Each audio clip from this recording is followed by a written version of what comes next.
شروع اللہ کا نام لے کر جو بڑا مہربان نہایت رحم والا ہے۔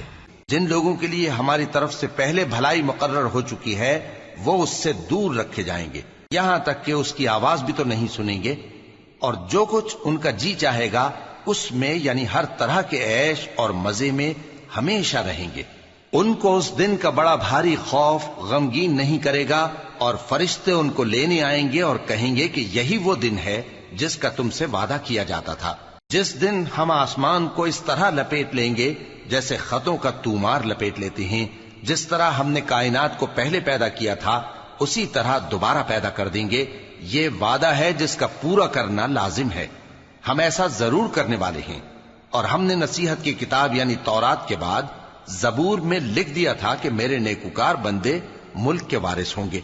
عبادت کرنے والے لوگوں کے لیے اس میں اللہ کے حکموں کی تبلیغ ہے۔ اور اے نبی صلی اللہ علیہ وسلم، ہم نے تم کو تمام جہانوں کے لیے رحمت بنا کر بھیجا ہے۔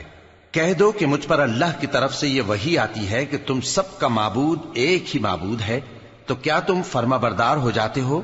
پھر اگر یہ لوگ منہ پھیریں تو کہہ دو کہ میں نے تم سب کو یکساں احکام الہی سے آگاہ کر دیا ہے، اور مجھ کو معلوم نہیں کہ جس چیز کا تم سے وعدہ کیا جاتا ہے وہ عنقریب آنے والی ہے یا اس کا وقت دور ہے۔